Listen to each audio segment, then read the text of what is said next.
Okay, so a few people have been asking me, what has made you go for the market of the unbanked in the world? And it's really an interesting question, because I think everybody focuses and thinks about the surroundings that they have themselves. So when they start thinking about spending cryptocurrency, they think about how they would want to spend a cryptocurrency. Now, we looked at that market, of course, goes without saying. But in terms of trying to make cryptocurrency a mass adopted thing, in terms of trying to make us into the thing that we are saying, mass adoption, huge user numbers, trying to convert someone out of a habit is very difficult. So we've all got Visa cards in our pockets, we have MasterCard, we have Apple Pay, we've got dozens of different ways of paying for something digitally. So for me to try and convince someone who has all those options of a new option is actually quite difficult. We've got to try and break someone's habit. Now, it's much better, in my opinion, that we go for a market that has no digital payment method available to them, and thus there's no habit to break. Now, what we have there is a slightly different challenge, of course, is we've got to try and convince these people to use something that they've never, ever had before. But what you've got to remember is that once we unlock this, they then have that huge explosion of ideas, entrepreneurialism, and access to things that have been closed off to them up to that point. So not only is it an easier market perhaps to get into than the West, but also I think a much, much more exciting market too.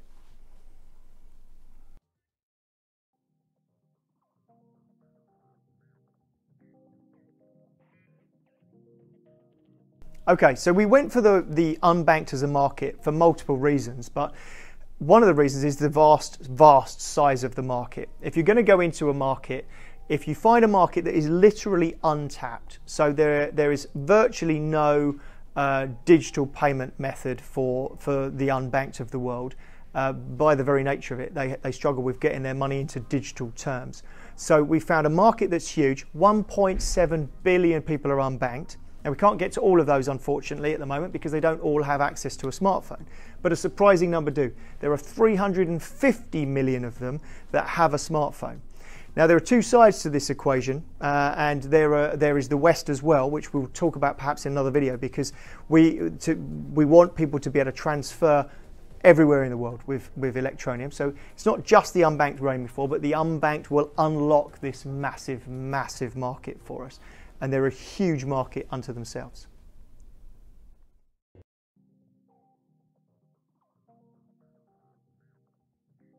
The great thing about the market of the unbanked, obviously it's great for us. We've got a huge swathe of people that we can enable with Electroneum. So we've coined this phrase, the enablement currency, because we're genuinely going to enable them to get access to an economy they've never had access to before. But remember, we're also unlocking the rest of the world getting access to them.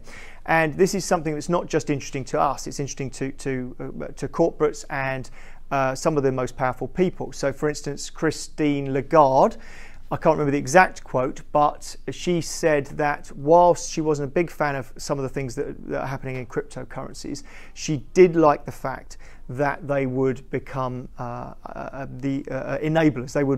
They would enable the inclusion of the lowest sectors of society in terms of poverty, and to include the unbanked. So she specifically used the word unbanked in her quote, and she's the head of the IMF.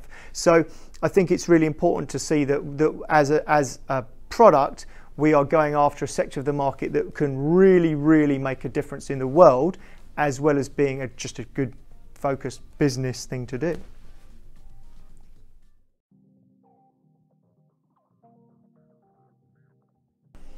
Okay, so we developed this thing called the mobile miner. Now, just to give you a little bit of an overview of what the mobile miner is, it's not true miner. So in cryptocurrencies, you have these things called miners. Now, you might have heard of Bitcoin miners. These are people that run a computer, and that computer is helping to run the ledger that is a distributed ledger. This is the basically, it's like a sort of a database, I suppose, of all of the transactions that are on the blockchain. So basically these miners are super critical to any blockchain project. Now, as a cryptocurrency, we have those miners on our network, but we wanted to give everyday people with a mobile phone in their pocket access to some cryptocurrency in the same way that these very technical people with expensive equipment have got access to cryptocurrency. So we coined the term mobile miner.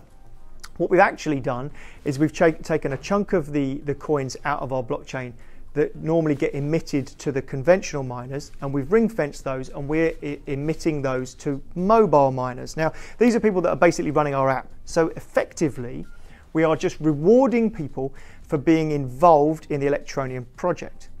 Now, you might say, why would we do that? But if you think about it, how do you convince someone to use something? So you may or may not, if you're a homeowner, have had a free sample of something dropped through the door. So if you imagine some washing powder drops through the door. Now that company wants to sell you washing powder. They don't want you to have free washing powder. They want you to buy washing powder. But they've thought that actually if we drop some through the door, you're going to try it. And if you try it, you might go, you know what, my old washing powder is rubbish. This new washing powder is super awesome, and I'm going to buy some. Now, with washing powder, there's loads and loads and loads of choice. With the unbanked and digital payment methods, there aren't that many choices, but convincing them to try something is, relatively difficult. So what have we done? We've started giving them something that has a monetary value for nothing, just for getting involved in the project. And by doing that, we've already shown that we've had great viral success. We've got 1.7 million users already, and we haven't actually released the full product yet. So we are using it as a tool to get viral growth. And that viral growth and those huge user numbers will come on because people are talking about it, people have tested it. At the moment, they can't even spend it on their mobile phone bill yet because we haven't integrated. But after September, when our API comes out and we've got full integration into being able to pay for your mobile phone, imagine the growth that we'll get then. So that's the reason that we're giving this ETN away to mobile miners or to people with mobile phones, is to encourage market growth and to encourage adoption of this digital payment technique that is Electroneum ETN.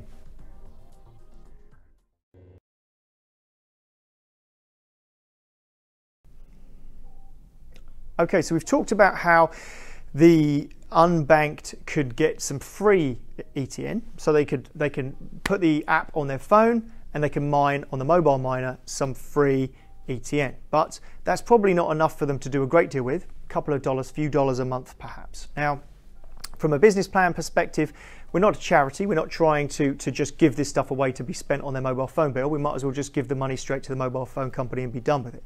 The concept is that we want to create some velocity of money. We want some money flow. Now, that's okay, but how do these people get it? Remember, they're unbanked, so they can't go to an exchange and buy some Bitcoin and transfer it and buy ETN. They can't do it because they haven't got a bank account. So we need some way for these people to get more Electroneum. Now, the instant and obvious way is that entrepreneurialism springs up, and if you've got 500 people earning some mobile mining funds, there's nothing to stop you having a little entrepreneurial business that starts scooping that up by providing some services to these people. But again, that's still coming straight from us. So what we had to think about is, how do we get the broader economy to be involved? And the way we've done that is we have a website coming out that's very similar to Fiverr. If you haven't seen it already, it's fiverr.com.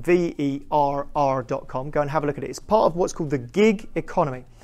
Now, the gig economy is people doing some sort of digital skill for a very small amount of money. It's taken off hugely, and lots of people, tens of millions of gigs are bought and sold. And what this enables people to do is, in one part of the world, they're able to buy a gig, a small amount of digital work, from somebody else somewhere in the world. Now, at the moment, it's run entirely, almost exclusively through PayPal, but of course you need to have a bank account for that. So what we're doing is we're bringing out a gig site that enables people in the unbanked world to sell their newfound digital skills to the West. Now, what do the West want? The West want cheap digital skills, which is why they're outsourcing to India and places like that already. But of course, what they're doing is they're outsourcing to the part of that society that has bank accounts.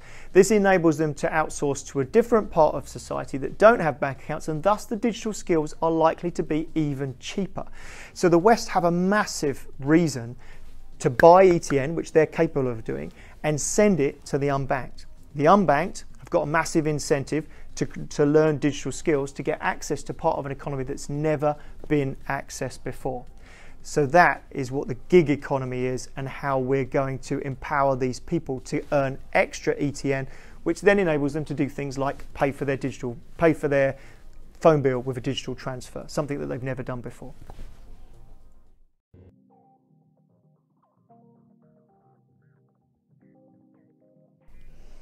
Okay, so I just mentioned something called money velocity, and I'm certainly not an economic expert, so do your own Googling on this, but something that cryptocurrencies lack that real tangible fiat money doesn't lack is velocity of money. Now, what I mean by this is, if you have a dollar bill, if you pay it to somebody, they are not likely to go and pay it into the bank and then someone else draw it out from the bank and make use of it, and then that person pays it to the bank. What's likely to happen is that dollar bill will travel around society. So one person takes the dollar bill and they spend it on their lunch. That person takes it as a tip, for instance, and goes home. Now on the way home they buy something, and that shop takes it. Now the shop gives it out as change. Somebody else has it. This money moves around society. Now if you look at cryptocurrencies, that is not happening currently. There are, well, I would argue that there isn't a cryptocurrency in the world that has that effect right now. And that's what we're trying to achieve. We're trying to achieve a cryptocurrency that actually does exactly what a dollar bill does. So one person earns some ETN, but they don't go straight to an exchange and cash it back into fiat. They hold it and they now make use of it in another transaction to someone else for some other service or goods. And that person then spends it to somebody else or to another business for goods or services. And that person uses their supply chain to spend it. So if we can get velocity of money taking place within cryptocurrency, once again, we will have achieved a really huge and substantial leap from where cryptocurrencies are right now. And it's most certainly on our target list.